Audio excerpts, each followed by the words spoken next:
Spirit Sports Consultants presents NFL Week 2 all-game picks. This is going to be our initial set of picks for the raw score. We're going to get into line analysis and actual best bets as the week goes on. Obviously, this is going to be released Sunday, early Monday. We're going to start off with the Seahawks, the Lions. Two teams looked vastly different. Seahawks looked awful at home against the Rams. Lions looked great on the road with that win over KC. So we're going to go Detroit 31-21 as the Lions return back to Ford Field. Next up, we have KC at Jacksonville, the game we plan to attend.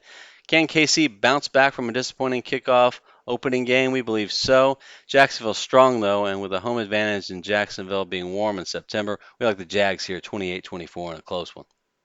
We're recording this before the Bills get a chance to play, but we have to say regarding the Raiders, we were definitely impressed with what they did at Denver. That was an upset for us. We had Denver in that one, but we think Buffalo's too strong here, especially if they perhaps lose to the Jets Monday night. So we like Buffalo here 24-10.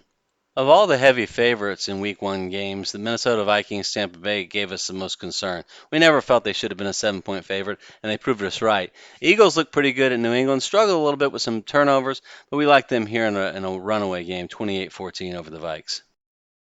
Here's one of those games that we have to wait for Week 2 at least to get to. Baltimore at Cincinnati is one of those things we call double technical. What that means is Baltimore just won in blowout fashion over the Texans at home. Cincinnati struggled on the road at Cleveland, so what does that mean? It means Cincinnati's got to come back strong, 24-17 over the Ravens, especially with the Ravens having lost Dobbins to injury for the season. And using that same logic, Cleveland coming off a win, Pittsburgh off a horrible loss, you would think we'd lean Pittsburgh here. Really, we view this as a toss-up because after watching the game, we feel that the Browns are much improved. We're going to say right now, Steelers 21-17 for now. Look for later in the week. We might adjust this based on the line. New Orleans at Carolina, we really were not impressed with either of these two teams. You would think we would. New Orleans coming off a win. It was an ugly win, to put it mildly. Derek Carr really did not show much control of the offense. We're still going to go with New Orleans here, 24-21. We think maybe he can improve in Game 2. And for this next game, Miami at New England, we'll admit our bias here. We live in Fort Lauderdale, so we're a little bit biased towards the Dolphins. But man, did you see Tua play? Oh, they lit it up. Unbelievable stats. So we think Miami's going to continue that. We also think the pass defense is significantly improved with Vic Fangio coming in as defensive coordinator. Here's another double technical setup. Washington coming off a win, going to Denver coming off a loss, a really close loss, missed extra point, missed field goal. I think Denver bounces back here 17-14. And as we said earlier, we're recording this before the Jets or Cowboys play. We're doing it right, first quarter of the Dallas game. But we like Dallas here, going back to Arlington in a close one. We think Aaron Rodgers is going to improve those Jets. Great defense, too. 24-21 is our projection. Next up, two teams who had impressive performances, San Francisco and the Rams. The Rams were our initial upset pick, our very first video when they had a line of +6 Seattle. Great game at the Seahawks. 49ers just throttled the Steelers. We think the 49ers are too much here as we project 28-14. Giants at the Cardinals. We think the Giants are going to bounce back here. We're presuming they lose against Dallas. Again, that game's going on right now. Don't laugh if I get it wrong. Giants, we project will win here 28-17, although we were impressed with the Cardinals' defensive effort against the Commanders.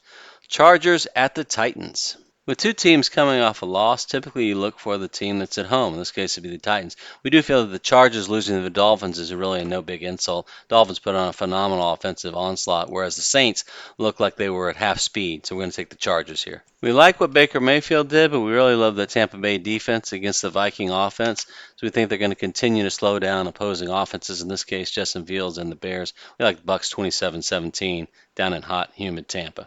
Next up, we have the Colts at the Texans, a battle of two rookie quarterbacks.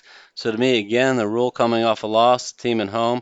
I am a Texans fan. I'll admit bias, but I think C.J. Stroud outperforms Anthony Richardson in a 20-13 low-scoring game. Love what the defense did, even in a loss against the Ravens. All right, so everybody watching this, put your hand up if you saw Jordan Love dominating the Bears and throwing for 3 touchdowns. My hands down. No, actually, I did see that looking at his preseason tape. Very impressive. So are the Falcons. I think them at home again, back-to-back. Packers going to be 2 road games in a row. Back-to-back road games are tough. I love what the Falcons do. Dynamic offense, 28-20. Join us for our next video. We're going to do the best bets and our picks against the spread once the lines come out. Should be early tomorrow morning or Tuesday. Need a little more time for that, so join us probably Wednesday for that release. Thank you. That's all for this time. Thank you for joining. Please subscribe to our channel, and we look forward to sharing our future videos with you.